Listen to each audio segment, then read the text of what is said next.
Great Scott! If my calculations are correct, you are listening to this before your fantasy football drafts have taken place. I've been to the future, and those that followed the advice from the Fantasy Footballer's Ultimate Draft Kit had a spectacular season and withstood many victories.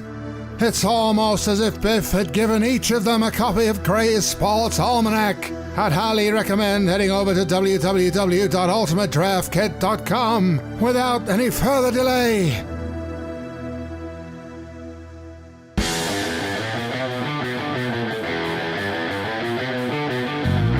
Welcome to the Fantasy Footballers Podcast with your hosts, Andy Holloway, Jason Moore, and Mike Wright.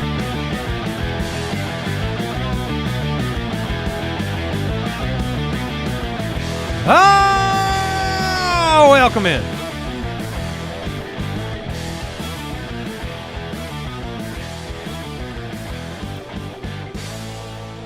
Wednesday, August 30th, the Fantasy Footballers.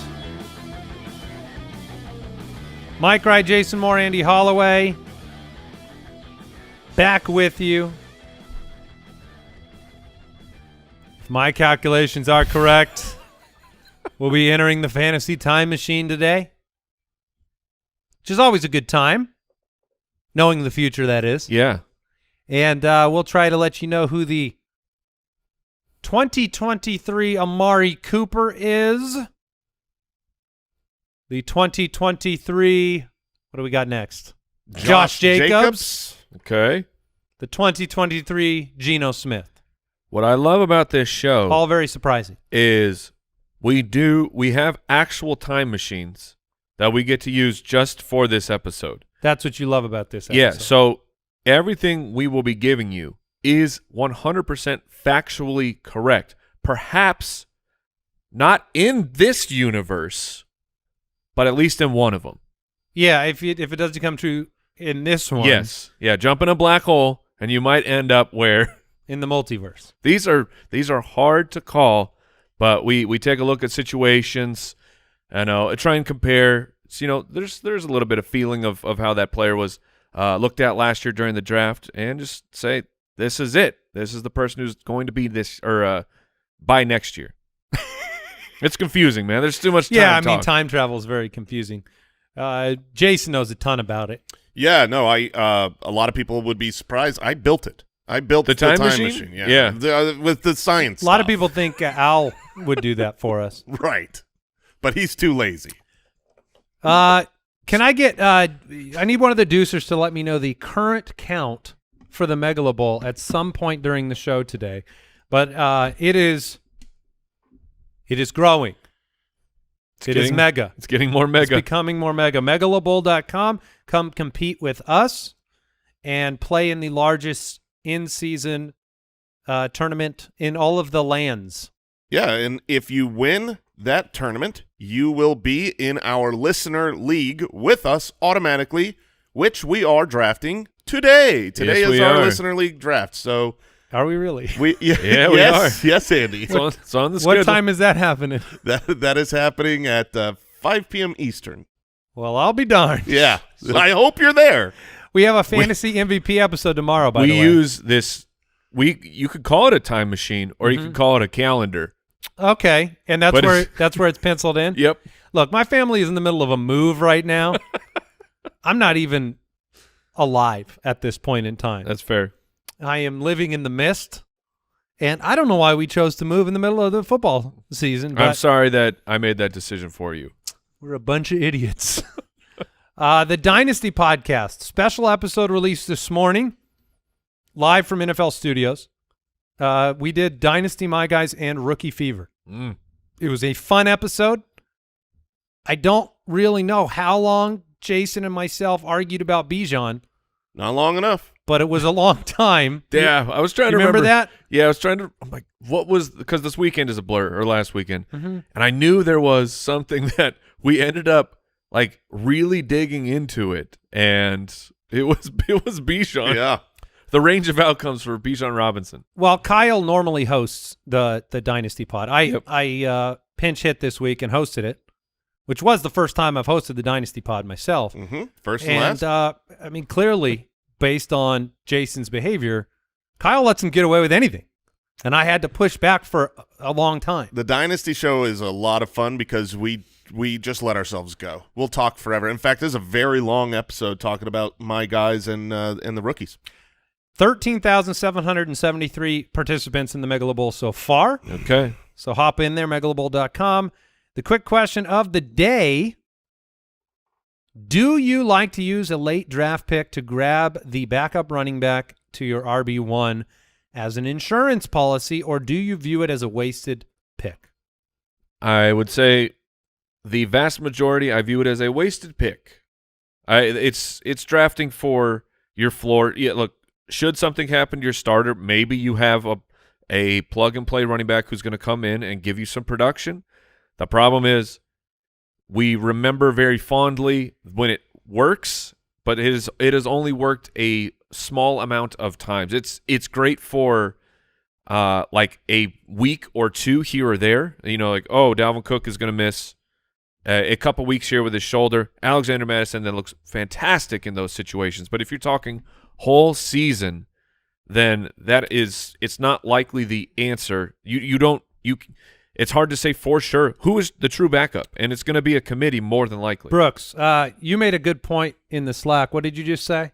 I always actually do this where not always, but I draft my backup, and then I regret it because I'm afraid to drop them every week. If my RB1 gets hurt, then fully I'm committed to them. Yes, exactly. Yeah, that's a good point. I mean, think about the scenarios that exist out there. Let's say you give me a player that has like a clear, defined backup situation that would go in the last round. I don't know if it's last round, but let's say Derrick Henry and Tajay Spears. Okay. Because should Henry go? If Henry went down, example. Tajay Spears would be the hotness on the waiver wire. That's a good example, and that's a player you could potentially get with the last round. The trap would be one, you take Tajay Spears because they are the backup instead of a player that would have more season-long value in general. So that could be a mistake you make because you could take Raheem Mostert, who's a starter for the Dolphins, in the last round. And if you think about if Henry went down, are you going to have enough confidence in Tajay Spears? Maybe over Raheem Mostert, but there are just some pitfalls to it. And if the value of the backup is assured, like if you know they're going to be great, they generally go higher in the draft, and then you're committing 2 higher draft capital picks on the same backfield, and then you're super committed to them. When you talk about like a backup going, like for example, like Charbonnet. Yeah, that's a good example. If you were to draft Kenneth Walker and then you want Charbonnet, so you've kind of got the whole backfield, you're spending a lot of draft capital on those two guys because the backup is really good, so he gets drafted highly. I think the only situation where I would consider drafting the quote-unquote backup, the insurance option for my player, is when I know my player's not going to start and I spent higher draft capital on him. If Jonathan Taylor is someone you end up drafting and you know you're not going to have him, or Alvin Kamara, someone like that, then okay, maybe I'll grab Kendre Miller because I think I'm going to be able to start him right off the bat. It's like it's an insurance policy that I can claim right away. It's more like a Band-Aid. Right, yeah, it's going to help me get to the player. But you know, if I draft Derrick Henry, I don't think you need to draft Tajay Spears. Not that Tajay Spears is a bad pick. Like I like him in general, but it's not a need. You don't need to be grabbing your insurance option at the draft. You day. didn't benefit from the Hassan Haskins backup pick last year when Henry went down? Oh, we played him. We sure did. Which was a dynasty league. But yeah, we played him, and it's not a lot of production. The other challenge is when you have these kind of backfields like Miami, like Philadelphia, where if you take multiple options in that backfield, I've done it before, long time ago, it's a nightmare. Not because you don't want to have the one that breaks out, but because sometimes no one breaks out and you're stuck with all of them and you don't know which one to start. Or if someone breaks out, you're afraid to drop the other guy that you had. Like, you know, if you ended up with Charbonnet and Kenneth Walker, you're never dropping either guy. Even if Charbonnet breaks out. If you've been around the fantasy football landscape for a while, Carolina, many moons ago, had two fantastic running backs. They had D'Angelo Williams and Johnny Stewart. And when they were both healthy, it was like, what do I do here? I have two great options. Should one of them miss time, I have an actual fantastic fantasy running back. But when that didn't happen, you were just getting low output.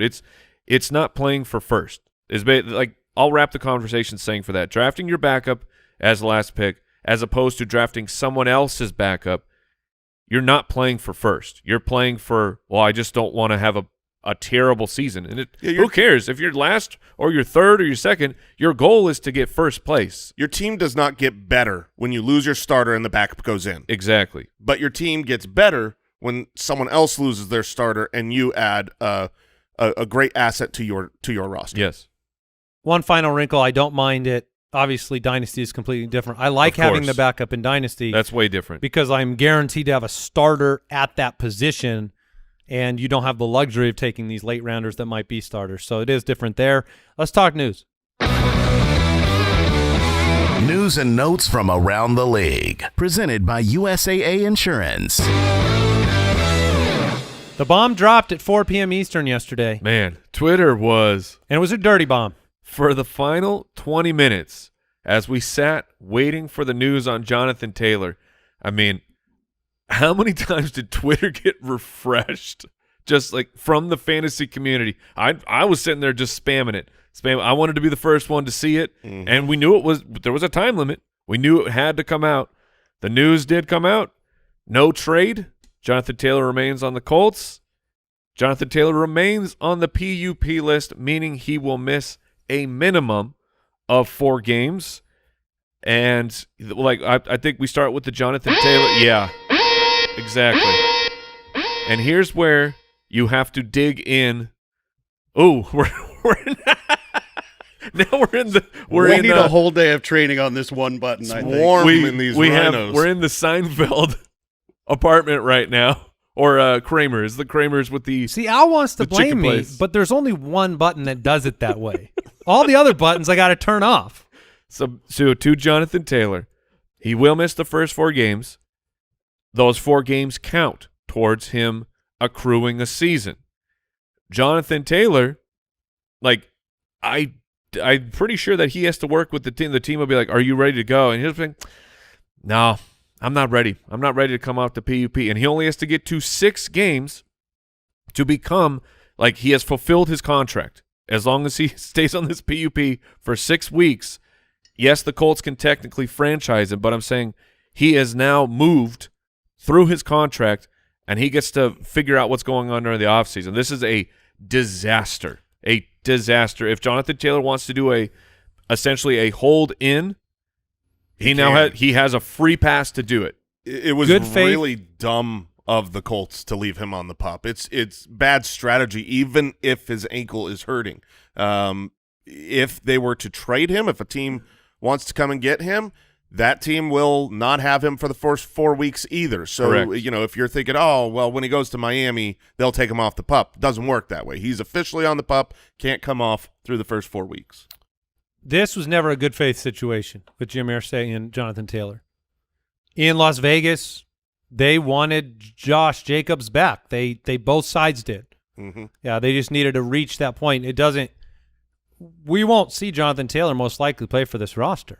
Is the way it's feeling right now. It feels that way. And things can change with dollars and cents, but you are going to have the overarching Jonathan Taylor, is he really hurt question that is going to be layered on top of the potential trade or returning to a roster that, look, the enthusiasm, before we even knew this situation was happening, Jonathan Taylor was lower in our rankings than the consensus simply because of the data associated with a rushing quarterback and Anthony Richardson and a roster. And a rookie quarterback. Yes, exactly. In a roster that is questionable. So at this point, you're looking at the draft, and I've been asked a ton over on Twix. Is that what I saw somebody mention it. I did combine it. Do I go and I invest on Deion Jackson? Do I invest on Evan Hull? Like I'd love to have Evan Hull in a dynasty just to see what happens. But the truth is Zach Moss is going to be back from a broken arm. Maybe not week 1, maybe not week 2, but soon.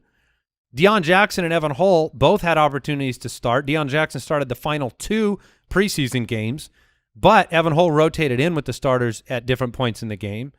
Evan Hull is a 5th-round rookie out of Northwestern. You're not going to be you are maybe not going to be super happy with Jonathan Taylor in this offense. It seems like a landmine to try to start one of these guys right now. I can't imagine to start the year you're in a position where you have to start a Colts running back from this triad. No, I agree. Week 1, you will have no idea. You are just flat guessing when you want to say, okay, it's going to be Evan Hull, or it's going to be even if Zach Moss is active. If Zach Moss is active, I would presume that he will be the starter. As would I. If I was to target one Colt running back, it would be Zach Moss, because I think that's who's going to get the opportunity to touch the ball the most. And that coming from Jason Moore, ladies and gentlemen, Jason saying he would target Zach Moss, that's a big step. To be fair, I said if I had to target a Colt, okay, I would target Zach Moss. This is like a forced targeting situation. Okay. I still do not believe that it will be a good situation, kind of like what Andy was saying. We had Jonathan Taylor on the bus list in the UDK all offseason. 5-point home dogs in week 1 against Jacksonville as well. So it's something that it's like the backup running back question. Like, are you going to invest a final pick on Raheem Mostert or, Brian Robinson later in the draft? Are you going to try to shoot your shot on one of these 3? I mean, the problem is last year during the final week of the season, Zach Moss had a number 2 overall finish. But then Deion Jackson had all the receptions, and he was number 11 on the week. Mm-hmm. And now you have a guy in Evan Hull that actually catches the ball really well. And then week 1, it'll be Kareem Hunt as the starter. Oh, right, So you just don't know. Yeah, speaking of Kareem Hunt, 4 teams offered him deals. He has not signed one. Waiting for the right offer. Okay. So, right now he doesn't have a team. Jerry Jeudy, not going on short-term IR. He said he hopes to play week 1. Okay. It's good news, at least forward facing, that he wasn't placed on the short-term IR. You know what this does? I can't imagine week 1. This makes it more complicated to take the later round shot on Marvin Mims to me, who if Judy's not back, like Mims is going to start week 1, and you're like, hey, cool, you got an opportunity there. We like his film. I did, at least. Yeah, I loved it. His production profiles. And so great opportunity, but then Jeudy could be back. I don't think Judy's going to be back, and but he will be within a couple of weeks. Sure. Not putting him on the PUP is a very good sign that he will be back before week 4. But I doubt that he is there week 1, which gives Mims an opportunity. And if you look at what the Broncos were calling around, looking for wide receivers this week after the Jeudy injury, that says to me. Well, they're like, I think they have Kyle. What they only have 4 on the roster. Yeah, so they have Courtland Sutton, Jeudy, Mims, and then who am I forgetting as the 4th? But they're even with everything that's going on, they don't have healthy guys to play. It's very strange. DJ Chark, optimistic he can play in week 1 against the Falcons. That is surprisingly good news. Okay. Dwayne McBride waived, running back for the Vikings. They signed Myles Gaskin instead. The Gas Man. Phew. Only 1 day. Boys. He just needed to fill up. I be lying if after the Dwayne McBride release yesterday, I was like, here comes freaking Leonard Fournette. Nope. And it wasn't. It was Myles Gaskin. Gaskin. We're good. We're still on track with Mattison. Albert Aguibanom was not released. He was actually traded to the Eagles, a late-round swap. Not that important. And then players waived yesterday. Melvin Gordon, goodbye. Yep. He was on the Ravens, everybody. Bailey Zappi. Zap. It wasn't just like as of right now. Smartest move ever by New England, in my opinion. Really? I Smartest completely agree. Move ever. I was telling Mike the same thing. Galaxy brain, genius, super smart. Don't put the fans and the team in a position where you might have questions about who you're going to start at quarterback, confidence problems with Mac Jones. Just make your Mac Jones bed and sleep in it. I don't know if the sleep's going to be good, but just do it. No, I would imagine they'll try to sign him to the practice squad should he clear. Right, but this is a huge risk by the Patriots. I saw some beat writers talking about what are they doing, and it has to do with other injury system or other injury concerns throughout the team that they had to make some really hard decisions. Because as of right now, Mac Jones is the only quarterback on that roster, and you can't go into a season with only one guy. They'll figure that out. I just personally didn't. I don't think it's healthy for that team to have the situation they had on the table last year. Fan favorites versus what you should be doing. Like, Mac Jones is the better player. Mac Jones needs confidence. Make it obvious. But if he's the better player, he shouldn't be concerned at all about Bailey Zappi. That's not how the world works. Human nature. You're always going to love the backup, and especially in New England, there's certain cities where it's like there's not going to be a lot of patience. Not with the loss. They expect to win. They expect to, it's like, oh, you're not playing well. You're a bum. Get out of town. I mean, did you not see Dak Prescott, how furious he is right now with the Trey Lance trade? They didn't give him a heads up. You're adding a dramatic piece to that roster right now. No, that's not what I read from Trey Lance. Trey Lance is saying he's happy to have him there. Have you watched Dak Prescott talk about this? No, I guess Dak's I just saw interview the quote. Is as controlled fury as you can get. Wasn't told about it. No heads Correct. up. Furious about Will Grier being let go, who was playing well for them and a friend of the team. That's fair. He can be mad about that. And then there's the component of, look, you're adding a high draft capital pick to your team that if things turn, look, no patience in Dallas either. If things turn, you're just going to have the whispers in the bushes, and every whisper affects confidence. This is just my personal opinion on what I would do as a franchise. It fits perfectly with what you were railing against yesterday, which was if you have two quarterbacks, you have none. If you don't go out and definitively tell your team who the guy is and give the guy the ability to make mistakes, because even the best quarterbacks in football make tons of mistakes, in my opinion, it saps you of the ability to have that guy succeed. Yeah, and if you've got Pat Mahomes, okay, go out and get the best backup you can so that your team can – but if you've got a middle-tier guy who's not proven and you're unsure, you can't I'm not saying I wasn't shocked. lack of confidence, Yeah. I mean, I would say that if that's truly the situation for Mac Jones, it doesn't matter who the backup is. But you know that Bailey Zappi was, I think, a fourth-rounder. He was 2-0 in his starts. So it was like you have a really cheap backup who could come in and actually win games. And if Mac Jones is that fragile, it doesn't matter who the backup is. The crowd will turn on him regardless. Also, Cardinals. No, they won't turn on him to say go put Brian Hoyer in the game if you get a veteran backup. I mean, Bailey Zappi was getting chants from the crowd last year. Yeah. Cardinals go get Zappi. Yeah, that's actually – he should start for us. Yeah, week one. If we wanted to win. Chosen Anderson, goodbye. Yep. Malik Davis, see ya. Corey Clement, bye. Didn't know you were playing football still. Chiefs running back. Sorry, the Malik Davis one, which we knew it was going to happen, but it is official. They've said they're going to try and bring him back to the practice squad. We're talking about the Cowboys running back situation, but Rico Dowdle is officially the backup. Maybe if you're in a dynasty league that fell asleep at the wheel, perhaps he is out there, but this is also like you need to have this information of just in case, like know the name Rico Dowdle. Like if week one comes out and he's getting 30% of the work, that won't be surprising. How healthy has James Conner been in recent years?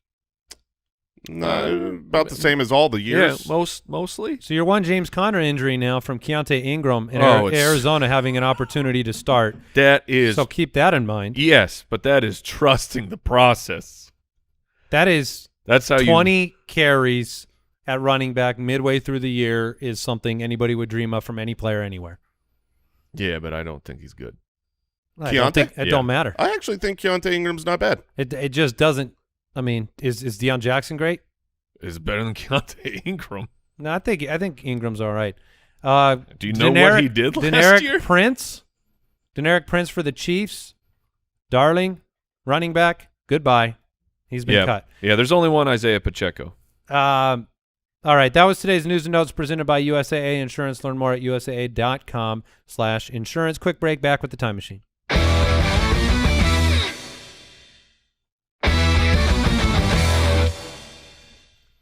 Why you got to dunk on Keontae Ingram, Mike? Due to his 27 carries turning into 2.2 yards per carry. Yeah, okay. He's a short yardage guy. Literally. You can only get That's literally what he can do. a few yards. That's like my point wasn't he was good or bad. The point was that James Conner gets hurt every year. And I totally agree with that. And in a dynasty league, Put him on your roster. You're going to be desperate for a start at some point in time. He was highlighted in the Nasty Boys of Summer episode of the Dynasty podcast, so we talked about it. I don't like that show. I never listened to it. All right, moving on.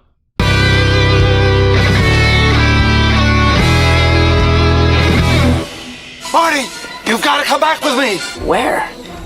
Back to the future.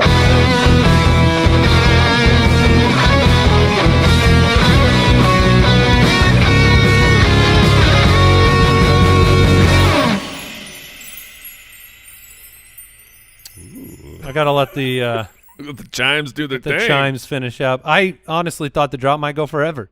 I kind of hoped it would. I wish I could go back in time and re-listen. A little sad that we're up now. I want to just keep listening to that. The premise of this segment is if we could travel forward in time, who would be this year's version of players that flat out surprised last year? Amari Cooper, amazing start to the season. Josh Jacobs surprised everybody but Brooks. And then you had Geno Smith, who people did not have high expectations for.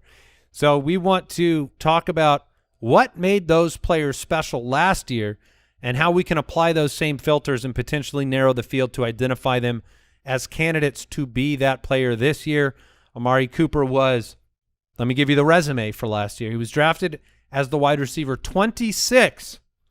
So that was late 6th round in drafts. He ended up the wide receiver 9. 132 targets, 78 for 1160 and 9. He had as many top 12 weeks as A.J. Brown. He had one more than Jalen Waddle or Amon-Ra St. Brown. His start was shocking, and it was great.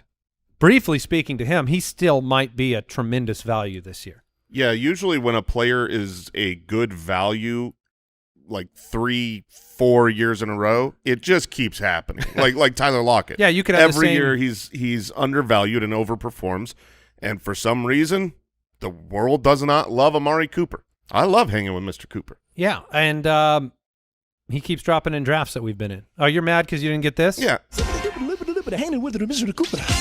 Thank you. Feeling better? Much better. I was pleased to be able to claim this gentleman as my Amari Cooper for this year because Jason's talked about him quite a bit. He was a bust pick for Jason last year. He is not that this year. He's a value for Jason this year. Completely agree. I've taken him in 2 drafts recently, and that would be Diontae Johnson, wide receiver of the Pittsburgh Steelers, who is going as the wide receiver 35 right now. So he's going 9 spots further than where Amari Cooper went last year. We have him ranked higher than that. The taste of last year's stinky Steelers souffle, which is what that offense was. I like that.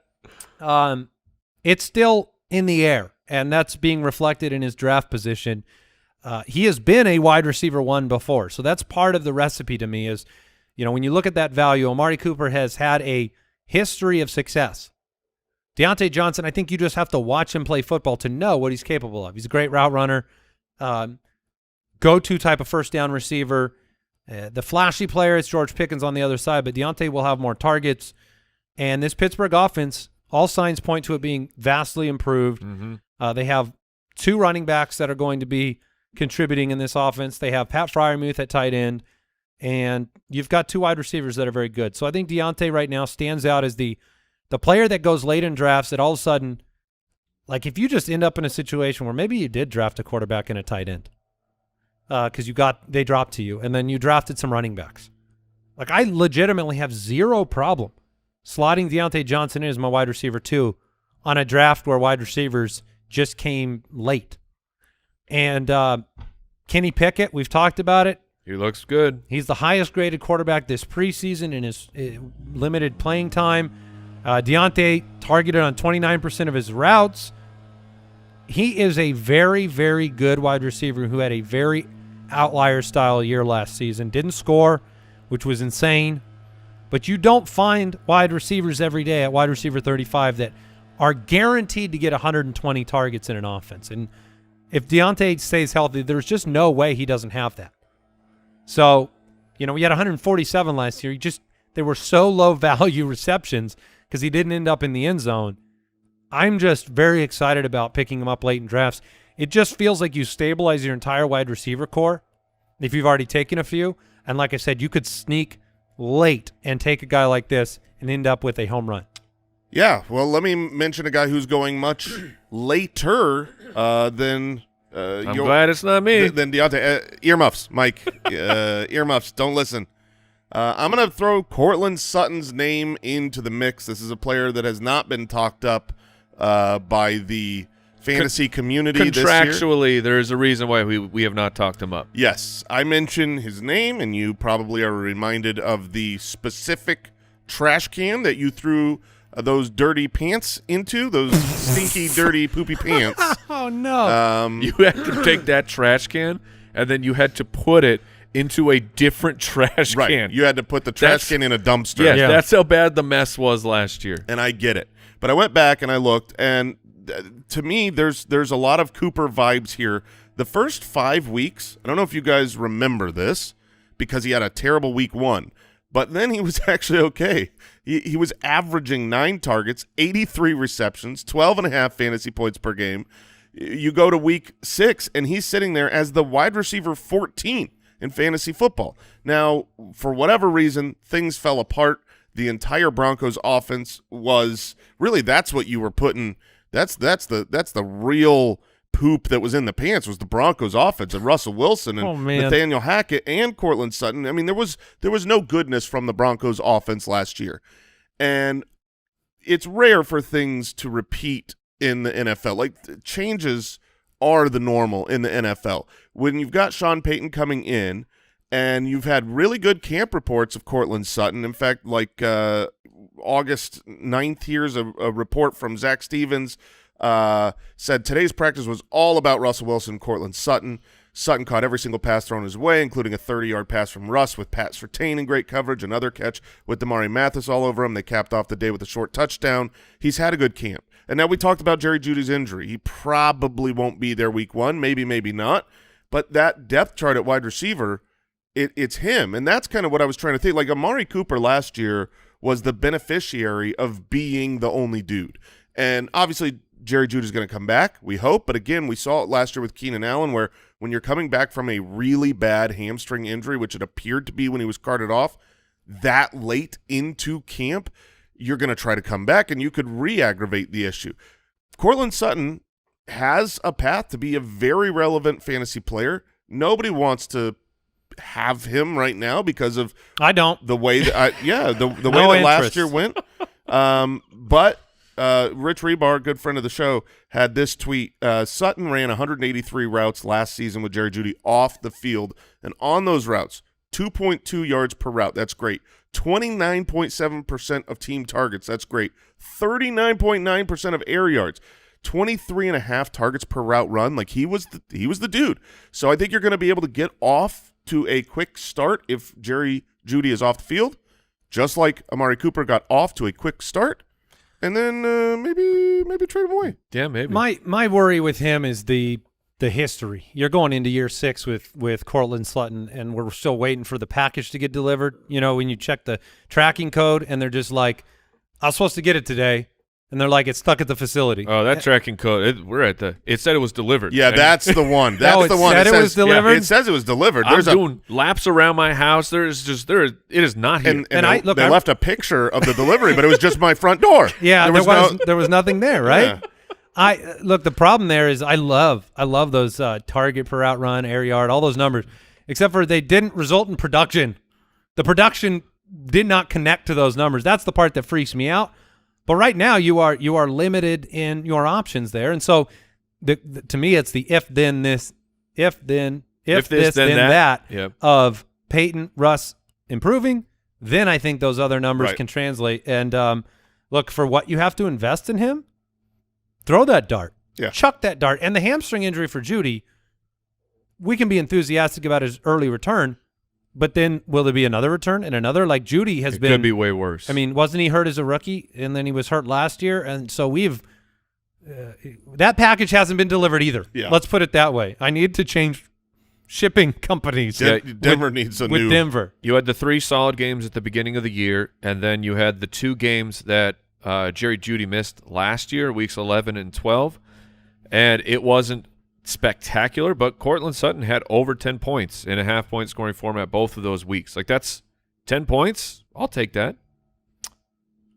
All right, I'm jumping in here because this is a very vibey pick for me because last year Amari Cooper, I believe my quote was, he could be great, he could be terrible, and I don't care.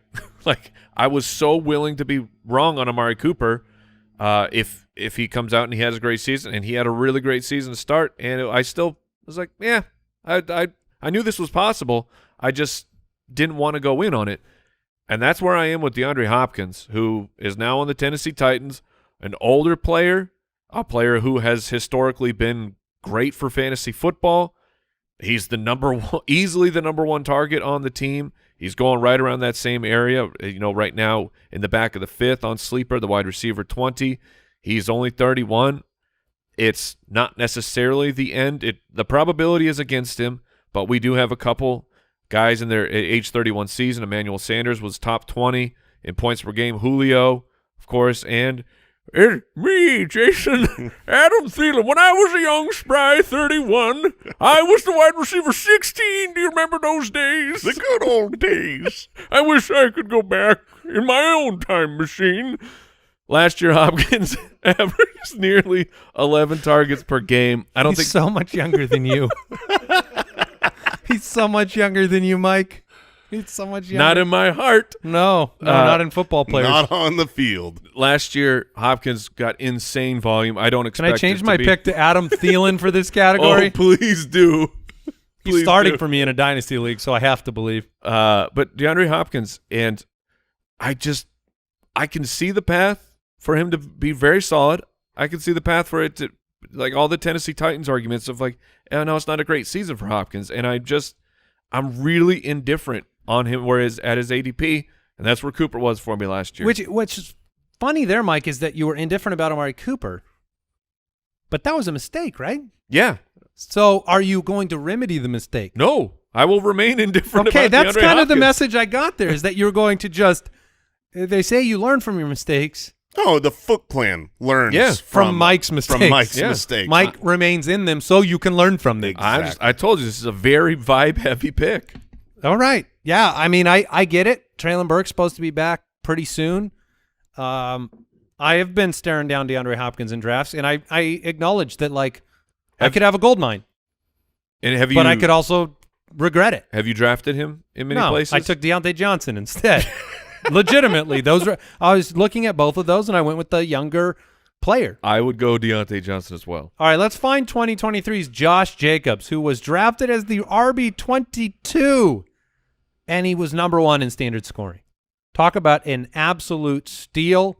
I don't have the numbers of, like, most common player on championship teams in front of me, but I know Josh Jacobs was involved in that equation. I think he was the highest. There you go. I mean, when you get the RB1 in standard scoring, the RB3 in half point in the late 4th round, where Brooks was keeping that torch burning for Josh Jacobs, and he ran for 1,653 rushing yards.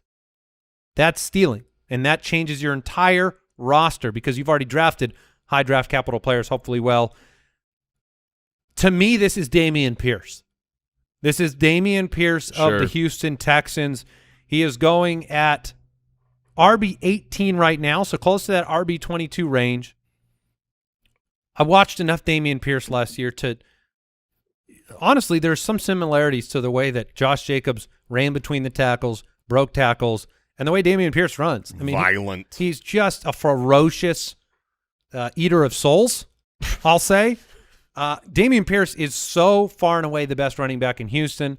That has become very plain and very clear in the fact that he plays every single snap with the starters. He ran 8 routes. There could be some doors opening on that side. The biggest difference between Pierce and Jacobs, if you look at the time machine and what could happen, is you need to involve yourself more in the passing game. But Dameon Pierce will have an opportunity to do that if he's in on all 3 downs and they don't have the Rex Burkhead 3rd down, I don't know, concession that they were doing last year. He is a very, very talented player.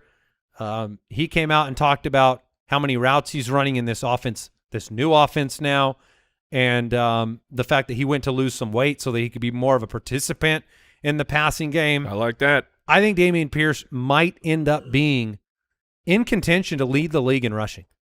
And that's what Josh Jacobs did last year. So that's where I'm at. Yeah, if you weren't in the dock first, I probably would have gone Dameon Pierce. I'm so in on Dameon Pierce at his current draft day value based on what we've seen in the preseason. The only weird thing is if you look at last year with Josh Jacobs, it was the utilization in the preseason that made us go, I don't want to touch Josh Jacobs at all. So that's where it's a little bit opposite there. The player that I want to bring up is based upon the fact that Josh Jacobs got everything.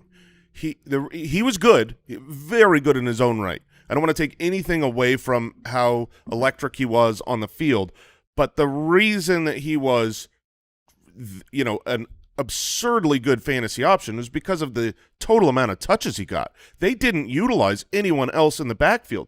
We went in thinking, it blew our minds. We thought Brandon Bolden. They brought Brandon Bolden over. He's that coach's favorite guy coming from the other system. Yeah. He's going to catch the ball. You got Amir Abdullah. Zamir White. Yeah. He's a rookie. He's gonna. This is a messy backfield, and it turns out all those guys are unused. They barely were on the field. And when I look at depth charts around the NFL, Kyren Williams, Zach Evans, Ronnie Rivers, and Matt Colburn, to me, say that that says that Cameron, Mr. Akers, is going to have an enormous workload on his shoulders. I think this is a volume play. I've been drafting him in live drafts over the last couple of days. Where he's going right now in the 6th round, it doesn't cost you that much to gamble. He's the running back 22. More probability says he's going to be an okay fantasy asset. But around that range, there's very few guys that you can see a clear path towards being like a top 6, a real breakout player.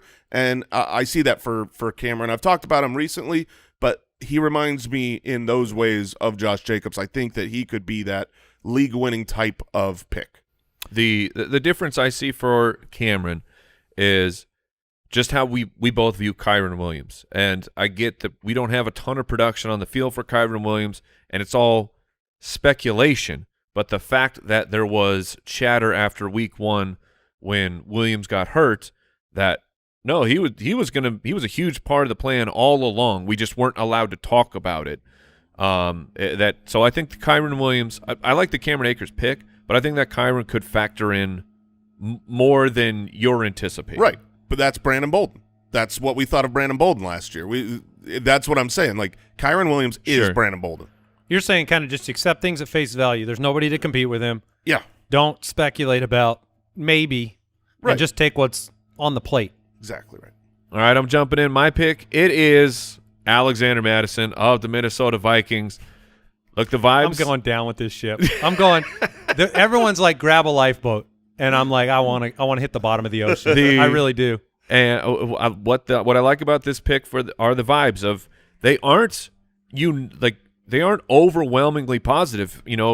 He became the starting running back for the Minnesota Vikings, and he's landed in the 6th round as the running back 21 because you have people like me. You have people on my side, and then you have people on Andy's side of well, he's going into year 5. He's never really made an impact on a field.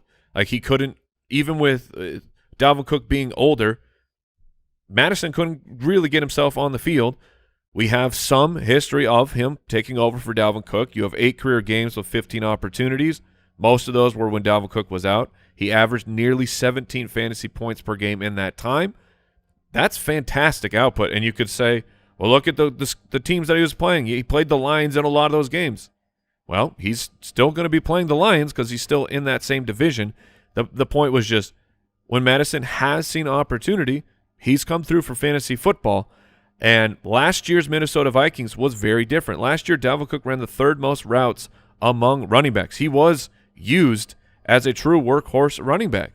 And this is me looking at the depth chart behind him, where I think that Kyren Williams I've heard him talked up as a potential backup. The Minnesota Vikings in this offseason, everything was, well, Madison's the guy. who is possibly going to be the number 2 in this backfield.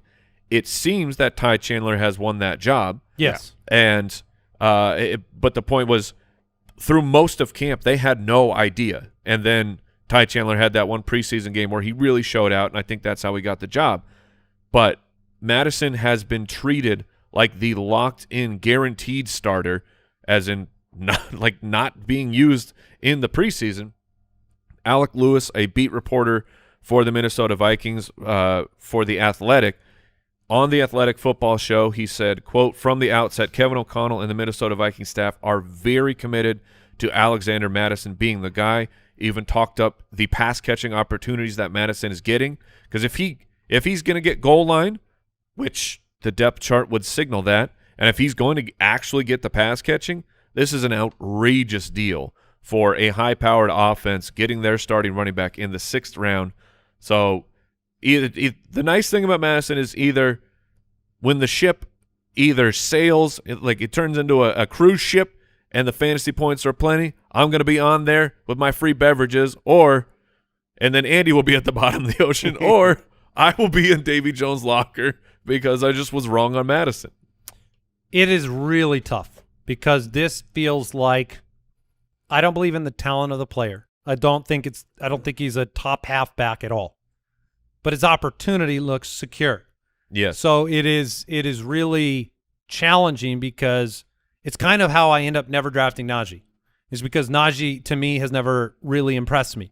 However, he's had seasons of value because he just gets every opportunity. Mattison feels like Minnesota Najee to me, and I could be caught in a bad situation. But here's the thing: if that's the case, if what you know about Najee, if he was going in the 6th round, correct, you would be on top of that, of course. Yeah, and if Najee, you'll be happy to know I stared Najee down in a couple of our drafts this past week, and I moved that mouse over that button. Thought about it. I didn't do it, of course. And if Najee were playing for the Minnesota Vikings and Kirk Cousins at that offense that you expect to be better. Yeah, Najee's much better than Madison. That's a good point. That is true. Don't care. I know. You've got to have one team, Mike, with J.K. Dobbins and Madison as your 2 starters, so I can watch from afar and be your best buddy. That is like just you print out that sheet of your roster, you soak it in kerosene, and you just see what happens. You leave it near a candle. Yeah. Not you know. And honestly, we should buy a Nerf hoop, and you should get one of those mini trampolines, and you should dunk as hard as possible right on me if both those players come through, because I am a stubborn man. All right, let's find 2023's Geno Smith, undrafted by everybody. Not only undrafted by everybody, but he ruined the value of Metcalf and Lockett in people's eyes. Ends up leading the league in completion percentage, 30-plus passing touchdowns, a quarterback 5 finish. That's insane, but it's what happened. It's a little inflated due to the – Well, he didn't get hurt. That's what I mean. If he didn't get hurt, a lot of other quarterbacks did. In a regular year, he would not have been the quarterback 5, but last year he was. Let's go with my pick for this year's Geno Smith, which is a player drafted a year after Geno Smith. Send in the car. Send in the car. Derek Carr, quarterback for the probable division champs, the New Orleans Saints. I was making the comment to Jason, and this means nothing, but Derek Carr looks as cut as he's ever looked. I was going to bring it up that this man, he spent his offseason not throwing a football. He spent his offseason only doing curls. I mean, he is in great shape. I think he has He's yoked right now. I think he has a chip on the shoulder from the departure, a competitive chip, not a misguided, angry. He said a lot of positive things about his time in Las Vegas, but it was time for to turn over a new leaf. And quarterback 24, been there, done that with Derek Carr. We've seen it for year after year after year. You feel like he's eternally doomed to be outside the top 12. Look, so far he has been. Geno Smith had 2 lives, the live before and the life after. And I think the stars just like Miley. I think just like Miley. Yeah, good point. I think the stars might align this year. I think our confidence in the weapons in this offense, you're going to have Derek Carr with some equipment. You know, Chris Olave, Michael Thomas, Alvin Kamara coming back, Kendre Miller and Jamal Williams, and a very, very beatable set of teams in this division. And I think Derek Carr could have a lot of impressive performances. He also has a bunch, like a whole stable of touchdown scoring tight ends. Diontae Johnson, who I've thrown onto my watch list on Sleeper every single time I draft, just in case I want to punt to the last round. Taysom Hill and Jimmy Grandpa and Foster Moreau. Wow, you included Jimmy Grandpa. Yeah, because he's going to score 5 times. Did we talk about his Jimmy Graham's preseason game on this show? No. Dude, what? Jimmy Graham, what are you – dude, pull up the footage and watch Jimmy Graham look like vintage Jimmy Graham at his age 78 season. Like, it was – I mean, that had to have been it. That had to have been all the gas he had left in the tank. He used it in that one matchup. Weren't we surprised about the age? How actually young he is? Yeah, I'm watching the clip, the touchdown clip here. Dude. Because that's all he does is – yeah, he boxes out and scores. Yeah, I am not surprised by his age. He's 36. Wait, he is? Yes. All right, I'm not surprised. Oh my gosh. How old was Antonio Gates during the final productive seasons? Figure that out for me. Probably right around there. But the weapons are solid. And look, a player like Chris Olave and all those other peripheral weapons, I think Derek Carr could have a very surprising year. So, although I like both your picks more for the comp. Yeah, the comp. My comp for him is uncanny. He has so much in common. A highly drafted quarterback who flamed out and was a bust. Then he's just in a camp battle where you start the offseason assuming it's going to be the other guy that's the starter, but he wins and looks good in camp, and he's got 2 great wide receivers. Oh, it's exact. In DK Metcalf and Tyler Lockett, or Mike Evans and Chris Godwin. Baker Mayfield is this year's Geno Smith. Yeah. He's looked very good. He's surprised everybody. And kind of like I talked about with Geno and Miley, I don't think Baker's a bad quarterback. We make fun of Baker a lot because, well, it's fun. It's low-hanging fruit. It is. You want the apple near the bottom. It's delicious. I don't want to get on a ladder. No, That's or get that pole thing. Yeah, no. Just let me. We're too old for that. Let me grab. I want to be able to eat it without using my hands. Just go right up and like just, bobbing. Yeah, like bobbing for apples. Just grab it. And that's Baker is the most perfect pick. He has every opportunity to come out here and restore his career. He's got great weapons to do it with. What was he, like 15 of 16 in the preseason? Like you talk about Kenny Pickett great, gets all the praise for the preseason, but Baker was like almost perfect. Yeah, Baker was fantastic in the preseason. Similar to Geno, he's completely undrafted. Like, what's his ADP on Sleeper? He doesn't have it. He's not drafted. Just so you know, 14 for 15, 106 yards, 2 touchdowns, 89 PFF passing grade on 15 passes. Yeah. So you brought up some stats, Andy, when you were talking about Mike Evans. You're my guy that matches very well with Baker's skill set. What Baker does well, Mike Evans does well. So those things could work tremendously. He also is a check down quarterback. He basically checks it down or chucks it deep. And with Rashad a checker chuck. A checker chuck.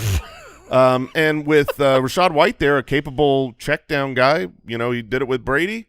I think Baker could really surprise and be a good quarterback this year. If I'm in a 2-quarterback league, I'm targeting Baker as my 3rd quarterback.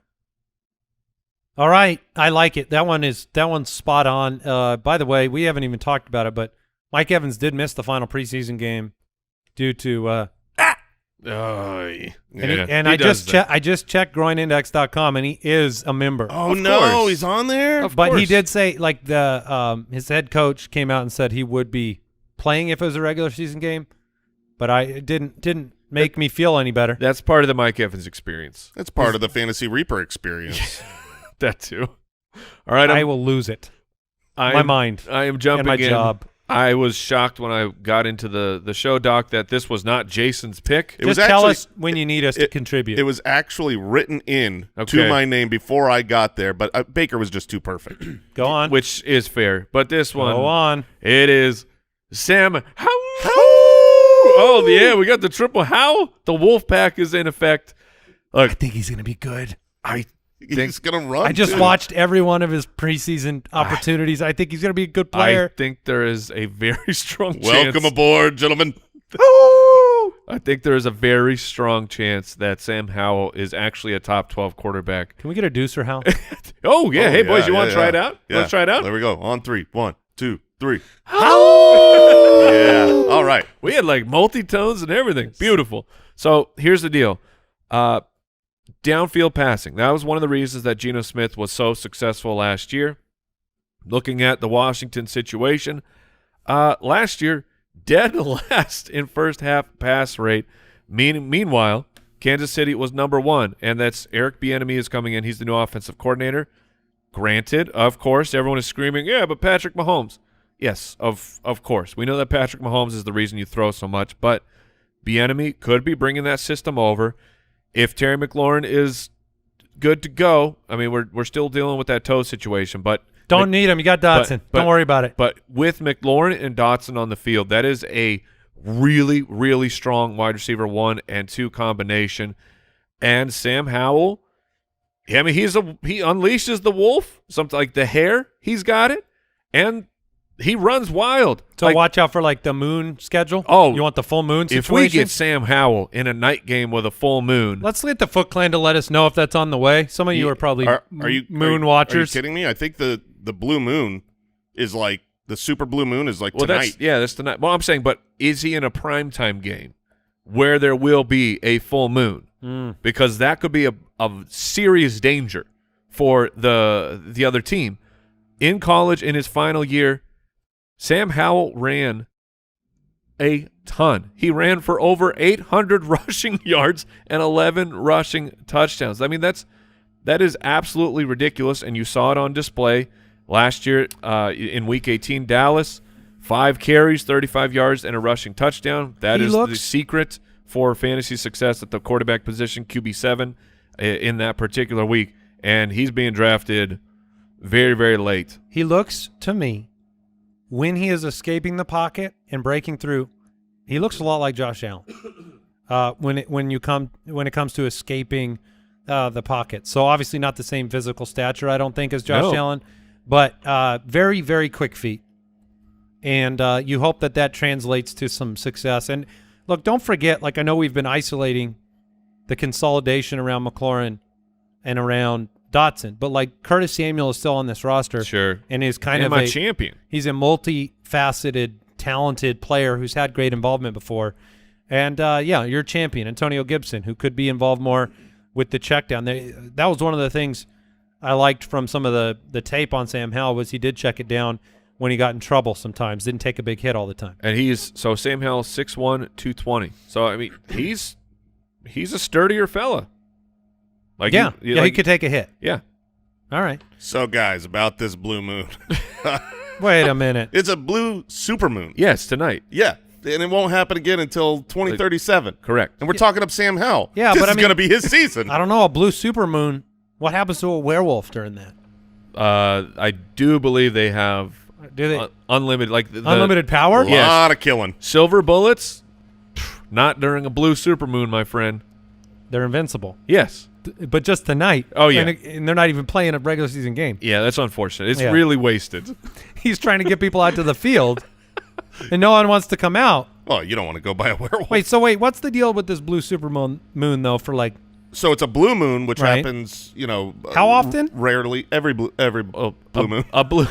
A blue moon is a full moon twice in 1 month. But that's all it is? That's all it is. Oh, come on. It's not blue? Nope, it doesn't actually turn blue. And it's a super moon. But how often does this happen? A blue moon happens. And don't say every blue moon. It's not uncommon. It's like once in a blue moon. Yes.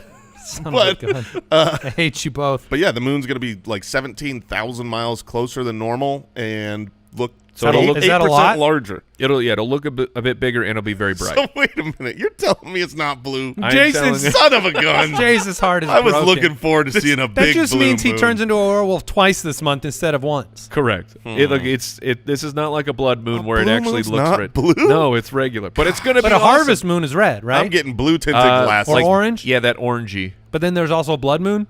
Yeah. And is that more red? Yes, but a blood Do moon. we get any green moons? No. No. I think a blood moon is from an eclipse of some kind. Mike knows quite a bit about moons. I like space, man. It's fun. Jason knows about moons over Miami.